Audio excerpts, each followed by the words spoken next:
Hi guys, Thoyib മീഡിയയിലേക്ക് വീണ്ടും സ്വാഗതം. നമുക്ക് ഇന്നലത്തെ ബിഗ് ബോസ് വീക്കെൻഡിലെ കാര്യങ്ങൾ കുറച്ച് സംസാരിക്കാനുണ്ട്.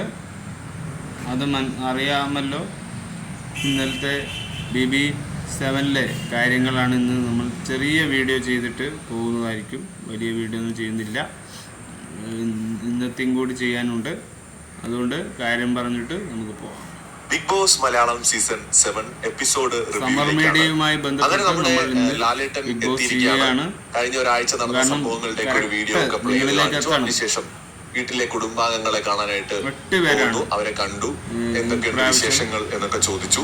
മുൻഷി, നമ്മുടെ സാബു, ബിൻസി, ശൈത്യ എന്നിവരെ കാണാനില്ല, എവിടേക്കോ പോയി ഒളിച്ചിരിക്കുകയാണ് എന്ന് ലാലേട്ടൻ പറയുന്നുണ്ട്. അതായത് ആക്റ്റീവ് അല്ല എന്നുള്ള നിലയ്ക്കാണ് പറഞ്ഞത്.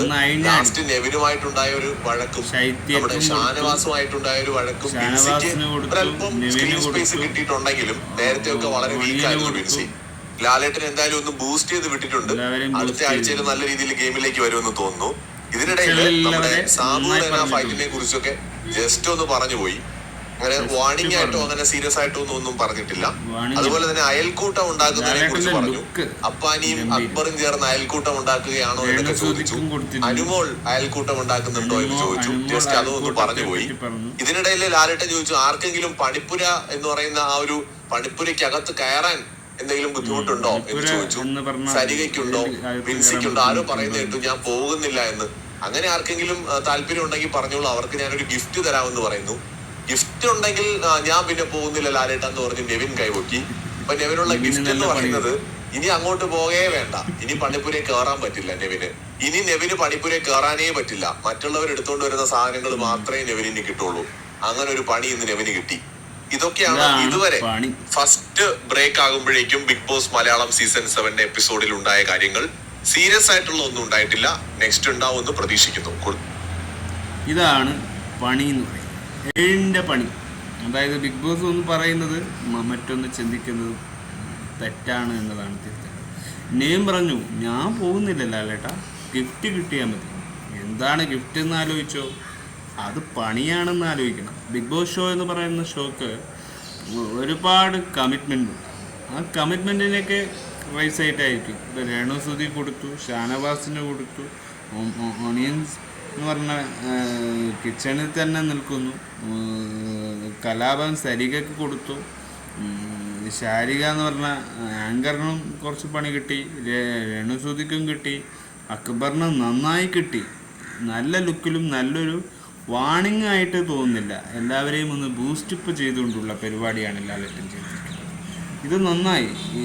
നമുക്ക് അടുത്ത ഇന്നത്തെ കൂടി റിയാക്ഷൻ കാണുമ്പോൾ 8 എവിറ്റഡായില്ലത്. അപ്പോൾ ഇവരൊക്കെ ഇപ്രാവശ്യം ബിഗ് ബോസിൽ ഉണ്ടാവും. ബിഗ് ബോസിൽ എവിറ്റഡ് ആകാൻ പോകുന്നവരുടെ കാര്യങ്ങളാണ് നമ്മൾ പറഞ്ഞത്. അപ്പോൾ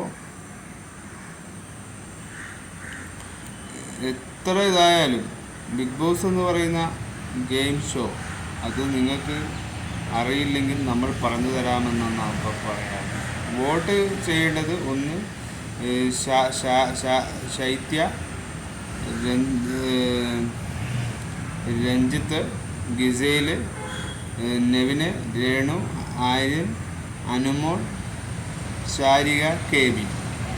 അപ്പോൾ ഇന്ന് ആർക്ക് ശൈത്യക്ക് നന്നായി ബൂസ്റ്റപ്പ് കൊടുത്തിട്ടുണ്ട്, രഞ്ജിത്തിന് കൊടുത്തിട്ടുണ്ട്, ഗിസേലിനും കൊടുത്തിട്ടുണ്ട്, നെവിനും നല്ല പണി കൊടുത്തിട്ടുണ്ട്, രേണുവിനും കൊടുത്തിട്ടുണ്ട്. ആര്യൻ നല്ല ഗെയിമറാണ്. അനുമോൾക്ക് ഗ്രൂപ്പിസം എന്ന് പറയുന്ന സംഭവത്തെ കൊടുത്തിട്ടുണ്ട്. ശാരിക അതിനെക്കുറിച്ചും സംസാരിച്ചിട്ടുണ്ട്. അങ്ങനെ ബിഗ് ബോസ് ഇന്ന് വളരെ വളരെ റിയാക്ഷൻ തന്നെ ഇട്ടിട്ടുണ്ട്. ഗംഭീരം.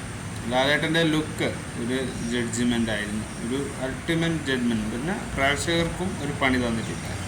പ്രേക്ഷകരോട് പറഞ്ഞിരുന്നത് നേരത്തെ വീഡിയോ ഇടാതെ ഇത്തിരി സമയം കണ്ടെത്തി ബിഗ് ബോസ് റിയാക്ഷൻ ആ എപ്പിസോഡ് കഴിഞ്ഞിട്ട് ഇട്ടാലും ലൈവാണെങ്കിലും എല്ലാം കഴിഞ്ഞിട്ട് എടുത്താൽ അത് കുറച്ചും കൂടി ഒരു ബിഗ് ബോസ് ഷോക്ക് എതിരാവില്ല എന്നൊരു ബിഗ് ബോസ് ഷോക്ക് അതൊരു ഇഷ്യൂ ആയി മാറില്ല എന്നും കൂടി പറഞ്ഞിരുന്നു. ഈ അന്നം തിന്നാണല്ലോ നമ്മളും ജീവിക്കുന്നത്.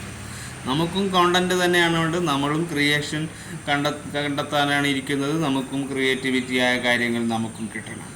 അതൊരു പാർഷ്വാലിറ്റി അല്ല, അത് നമ്മുടെയൊക്കെ അന്നമാണ്. അപ്പോൾ ബിഗ് ബോസ് ഷോ എന്ന് പറയുന്നത് അത് നിർത്തുമ്പോൾ നമുക്കും കൂടി വളരെ തോൽവി തന്നെയാണ്. ആ പരാതി നമുക്ക് കഴിയില്ല. അപ്പോൾ ഒരു ഷോ ആകുമ്പോൾ അതിൻ്റെ കോണ്ടൻറ്റ് നമുക്ക് വേണം. നല്ലൊരു കോണ്ടൻറ്റ് നമ്മുടെ കൈകളിൽ എത്തുമ്പോൾ അത് നല്ലതാണ്. ബിഗ് ബോസ് നല്ല രീതിയിൽ ഇങ്ങനെ മുന്നോട്ട് പോകണം. നല്ല നല്ല പണികൾ കൊടുക്കുന്നു. പിന്നെ ഒരു പുതിയ റോബോ അകത്ത് കയറുന്നുണ്ട്. ഇന്ന് വൈൽഡ് കാർഡ് എൻട്രി ആയിട്ട് ആ റോബോ എന്തൊക്കെ സാധ്യതകൾ, എന്തൊക്കെ വിസ്മയങ്ങൾ ഉണ്ടാക്കും എന്ന് നമുക്കറിയില്ല. ഷാനവാസിന് നന്നായി കൊടുത്തിട്ടുണ്ട്. ഷാനവാസിൻ്റെ കാര്യം വളരെ പവറായിട്ട് വന്നിരുന്ന ഒരു നടനായിരുന്നു. അപ്പോൾ ആ പവറൊക്കെ അങ്ങ് അരിഞ്ഞു പോയി. അസുഖത്തിൻ്റെ പേരൊക്കെ പറഞ്ഞ് ഷാനവാസിനെ അങ്ങ് ഉരുക്കിക്കളഞ്ഞു. അപ്പോൾ അതൊക്കെ ഷാനവാസിന് തിരിച്ചറിയണം.